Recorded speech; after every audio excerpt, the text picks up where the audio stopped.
မှန်နဲ့ပုံမှန်လေးအတိုင်းပဲသွားပါတစ်ချိန်ကျရင်ပန်းနိုင်ကိုရောက်ပါတယ်ဇွဲရှိလေးနဲ့မှန်ပေါ့နော်တနေ့ကိုတစ်နိုင်လောက်ပဲအချိန်ပြီးပုံမှန်လေးသွားပါအလုပ်လည်းမပြတ်နဲ့ကြောင်းလည်းမပြတ်နဲ့စိတ်ကိုလည်းတည်တည်ငြိမ်ငြိမ်လေးနဲ့လှုပ်ရှားရှားလေးကိုလှုပ်သွားရုံနဲ့ကိုမိမိလိုချင်တဲ့ပန်းနိုင်ကိုအလွယ်တကူရောက်ပါတယ်လို့အဲ့ဒါလေးအမတို့ဒီဆောင်းပုတ်လေးကိုကင်ဆွဲပြီးတော့အားလုံးလည်းဒီလိုပဲပြောပြချင်တာပေါ့နော်ဒီဆောင်းပုတ်လေးကင်ဆွဲပြီးတော့ပုံမှန်လေးနဲ့ဖြည်းဖြည်းမှန်တင်ယူသွားခြင်းအဖြစ်လိုချင်တဲ့ပန်းနိုင်ကိုအလွယ်တကူရောက်ပါတယ်လို့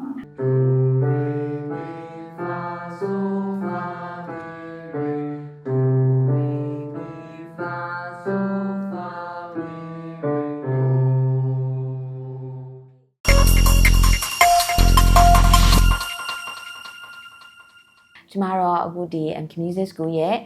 founder လည်းဖြစ်တဲ့ဒီအဆိုပိုင်းတွေမှာလည်းဝင်ပြီးတော့သင်ကြားပြသပေးနေတဲ့ဆရာမတူဖြစ်ပါတယ်နာမည်ကတော့ရမင်းစေဝင်းလို့ခေါ်ပါတယ်MK Music School ကိုအခုဒီ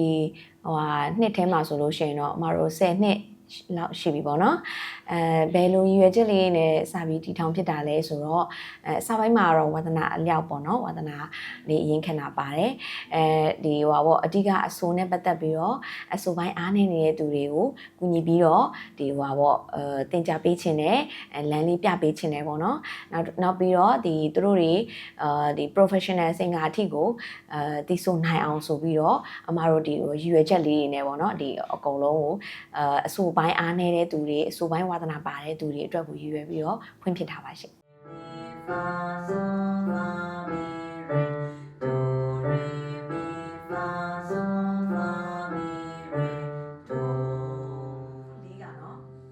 ဒီအဆိုပေါ့ vocal ပေါ့နော် vocal အပြင်မှာအမတို့ guitar ရှိမယ် guitar မှာ lead finger style bass ပေါ့နော်အဲ့ဒါလေးတွေရှိမယ်နောက်ပြီးတော့ရင်အမတို့ piano ပေါ့ piano ရှိမယ်ပြီးရင် drum နောက်ပြီးတော့computer music production ပေါ့နော်အဆိုပိုင်းမှာတော့အခုဒီနှစ်ထဲမှာထပ်တိုးထားတဲ့ဒီ keyboard vocal class လေးလည်းရှိပါတယ်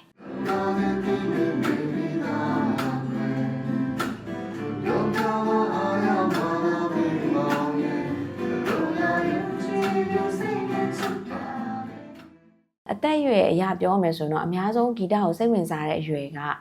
10နှစ်ကနေပြီးတော့25ကြားပေါ့နော်မိန်းကလေးယောက်ျားလေးမိသူမဆို10နှစ်ကနေပြီး25ကြားကပို့ပြီးတော့စိတ်ဝင်စားကြတာများပါတယ်အမတို့ဒီဘာသာရဲ့အတိုင်းမှာတော့အခြေခံဆိုရင်အခြေခံတော့အရေးကြီးတာပေါ့နော်အခြေခံနေစပြီးတော့အမတို့ဒီmusic sense လေးတွေပေါက်ဖွာလာအောင်ရောဒီစနစ်တကျတီးခတ်မှုအပိုင်းတွေစနစ်တကျတီးဆိုမှုအပိုင်းတွေကိုရောအမတို့ကတခြားအသေးစိတ်ကြည့်ပြီးတော့သင်ကြားပေးပါတယ်music ကကြတော့သူကတခြားသောဘာသာရပ်တွေနဲ့မတူဘူးမှာစိတ်ညစ်နေရင်စိတ်ညစ်နေလဲစာလုံးလို့ရတယ်ပေါ့နော်စိတ်ညစ်နေလဲ language maybe language တစ်ခုခုဖြစ်တခြားသောဘာသာရပ်ပဲဖြစ်သင်ယူလို့ရပါမယ် music ကကြတော့ဒီလိုစိတ်ပိုင်းဆိုင်ရာလဲဆိုင်နေเนาะဒီ music sense တွေအားကောင်းတာမကောင်းတာတွေနဲ့လဲဆိုင်တဲ့အတွက်ကြောင့်မို့လို့အဓိကတော့စိတ်ရှင်လန်းနေရမှာပေါ့နော်ဆိုတော့ကျောင်းသားတွေကိုအဓိကစိတ်လေးရှင်လန်းနေအောင်ရယ် music sense လေးအားကောင်းနေအောင်ရယ်ပြီးတော့အခြေခံတွေပိုင်နိုင်ဖို့ရယ်စနစ်တကျတက်သွားဖို့ရယ်အမတို့ကအာရုံစိုက်ပြီးတော့သင်ကြားပေးပါတယ်အရင်နှစ်တွေနဲ့ဒီရှေ့နှစ်တွေနဲ့အခုနဲ့နောက်ပိုင်းမတူတာကတော့ဒါထူးခြားချက်လေးပေါ့နော်ထူးခြားချက်တွေကကျတော့နောက်ပိုင်းမှာတက်လာတဲ့ကလေးတွေကတိတ်ကိုအရန်ကိုညံလဲကောင်းတယ် music sense တွေလည်းတအားကောင်းတယ်နီးပညာဘိုင်းလဲ IT ခက်လဲရောက်နေပြီဆိုတော့ဗောနော်နီးပညာဘိုင်းကလည်းတော်တော်လေးကိုသူတို့အနေနဲ့တအားစိတ်ဝင်စားတာပေါ့နော်ဆိုတော့ဒီဘယ်လိုပြောမလဲပုံမှန်အသက်ပိုင်းခြားပုံမှန်ဒီအရွယ်ရောက်နေပြီးသားလူတစ်ယောက်ကိုတင်တာထက်စားလို့ရှိရင်အဲ့ဒီမှပြောပြတဲ့ကလေးပေါ့နော်ကလေးဆိုတဲ့စီမှာလဲသူကဒီအသိဉာဏ်တအားကြီးမဖွံ့ဖြိုးသေးတဲ့အရွယ်ပေါ့ဥမာ maybe 4နှစ်5နှစ်ဆိုတာမျိုးမဟုတ်ဘူး10နှစ်ပတ်ချလဲပေါ့အမတို့အခုတွေ့ရတာအထူးခြားချက်က8နှစ်9နှစ်10နှစ်17နှစ်ပေါ့အဲ့ဒီ10ကျော်တက်ပေါ့10ကျော်တက်ဒီနဲ့10နှစ်မပြည့်ခင်နားလေးကကလေးတွေအကုန်လုံးဒီတအားကိုဘယ်လိုပြောမလဲတအားကိုလိုက်နိုင်တယ်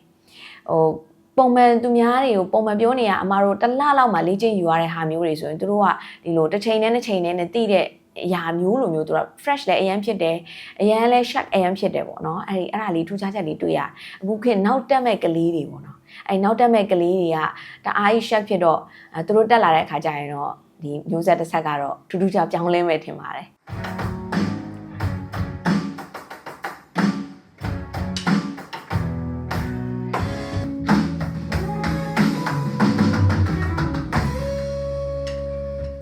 အခက်ခဲကတော့များသောအားဖြင့်အခက်ခဲကတော့ဘာလဲဆိုတော့လူတိုင်းကမြန်တက်သွားခြင်းတယ်အဲ့ဒီစိတ်လေးရှိတာပေါ့နော်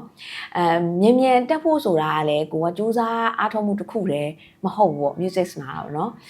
သူ့ရဲ့ဒီ music talent တွေပါတယ် music sense တွေပါတယ်ဒီကိုမှာပါလာတဲ့ဒီ music နဲ့ရင်းနှီးသောအရာတွေပေါ့နော်အဲ့ဒီအပေါ်မှာလည်းအခြေခံတာဖြစ်တယ်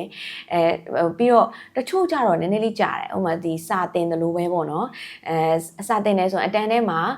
10တန်းဖြည့်တယ်12တန်းဖြည့်တယ်ဆိုအတန်းထဲမှာဆရာကတော့အားလုံးတူတင်လိုက်တာပဲဒါပေမဲ့လိုက်နိုင်တဲ့လူရှိတယ်မလိုက်နိုင်တဲ့သူရှိတာပေါ့နော်ဆိုတော့အဲ့ဒီမိတို့ပင်ဆိုစီကမို့အားလုံးကသူကတပြင်းကြီးမြန်တက်ချင်ကြတဲ့စိတ်ရှိကြတာပေါ့နော်အဲ့ဒါလေးကိုအမပြောချင်တာကဒီမြန်ဖို့ပဲဟာပေါ့မြန်ဖို့ကိုပဲအာယုံတစ်ခုတည်းမစိုက်ဖ ೇನೆ ဒီတိတိချာလေးတက်မြောက်ဖို့ပေါ့နော်တိတိချာလေးတက်မြောက်သွားဖို့ပိုင်နိုင်ဖို့ကိုပဲအာယုံစိုက်ပြီးတော့လုပ်ပေးပါများမကြခင်ပေါ့တိတ်မကြပါဘူးများမကြခင်အချိန်မှာပဲအားလုံးနဲ့တန်းတူအတူတူရမှာပါပေါ့နော်အဲ့ဒါလေးကိုတော့မပြောချင်ပါဒီဟာလေးကတခုအခက်ခဲလေးပေါ့နော်လူတိုင်းကတော့မြန်တက်ချင်ကြတယ်ဒါပေမဲ့ဟာသူကတော့ရသွားရင်ငါတော့မရနိုင်ဘူးလားဆိုပြီးအဲ့မှာအဲ့လိုစိတ်လေးမတင်မကြဖြစ်ကြတာပေါ့နော်အဲ့ဒါလေးတွေကိုမဖြစ်ဖ ೇನೆ ဒီပုံမှန်အတိုင်းလေးဆက်ပြီးတော့ stem လာကောင်းကောင်းလေးနဲ့ဆက်သွားတယ်ဆိုရင်မိသူဆိုပန်းနိုင်ရောက်ပါတယ်ပေါ့နော်အဲ့ဒါလေးငါပြောချင်ပါတယ်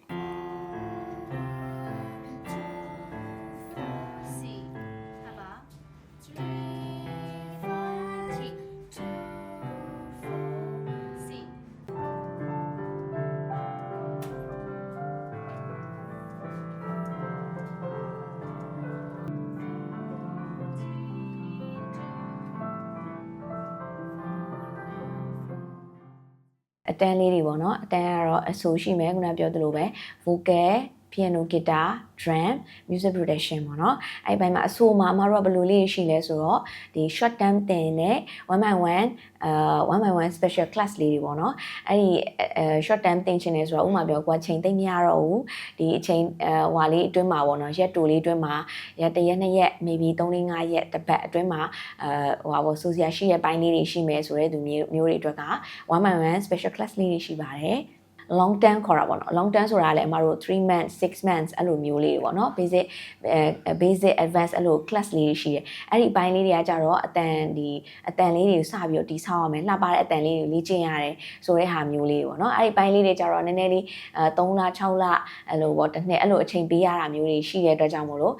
ဒီ group class လေးလုပ်ပေးထားတာပေါ့နော်အဲ့ group class လေးတွေလည်းဝင် join လို့ရပါတယ်နောက်ပြီးတော့အခုအမတို့နောက်ထပ်အသစ်ထပ်ဖွင့်ထားတဲ့ဒီ K-pop vocal class လေးရှိတာပေါ့နော်အဲ့ဒီ K-pop vocal class တွေလည်းတက်လို့ရပါတယ်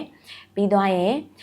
ဒီဟိုဟာလေးတွေပေါ့ဂီတာနဲ့ပတ်သက်ရင်လည်းဒီတိုင်းပဲဂီတာမှာအမတို့ rhythm ကနေအခြေခံနေစပြီးတော့ ukulele နောက်ပြီးရင်leadနော် lead bass finger style အဲ့ဒီပိုင်းလေးတွေလည်းအမတို့မတင်လို့ရပါတယ် piano ဆိုလည်းဒီတိုင်းပါပဲ piano မှာဆိုရင်တချို့ကဒီထူးခြားချက်ပေါ့နော် piano ကတော့ပုံမှန်ရိုးရိုးဒီဟိုပါပေါ့classic ပိုင်းကိုတော့သွားလေးရှိတာများတာပေါ့အမတို့စီမှာတော့ထူးခြားတာဒီအဆိုအတီးတွဲရဲ့rhythm ပိုင်းလေးတွေလည်းအမတို့တင်ပေးပါတယ်နောက်တခြားဒီဟိုပါပေါ့ notes တွေနဲ့ပတ်သက်ပြီးဆိုရင်လည်း international notes number notes လေးတွေနဲ့လည်းတင်ပေးပါတယ်မျိုးလုံးနဲ့လည်းတင်ပေးပါတယ်ပေါ့နော်နောက် drum ပိုင်းတွေမှာလည်းဒီတိုင်းပါပဲ drum ကိုအပြော်တန်းတိခတ်ခြင်းနဲ့လူကနေစပြီးတော့မှအမတို့ဒီဟိုအပိုင်းပေါ့နော်professional အထိသွားချင်တယ်ဆိုရင်လည်းတင်လို့ရပါတယ်နော် music production ပိုင်းလေးတွေလည်းအမတို့မှသင်ကြားပေးပါတယ်ဒီလူတွေပေါ့နော်ဒီလူတွေအကုန်လုံးကိုအမတို့ပြောချင်တာဖြည်းဖြည်းမှန်မှန်နဲ့ပုံမှန်လေးအတိုင်းပဲသွားပါတစ်ချိန်ကြာရင်ပန်းနိုင်ကိုရောက်ပါတယ်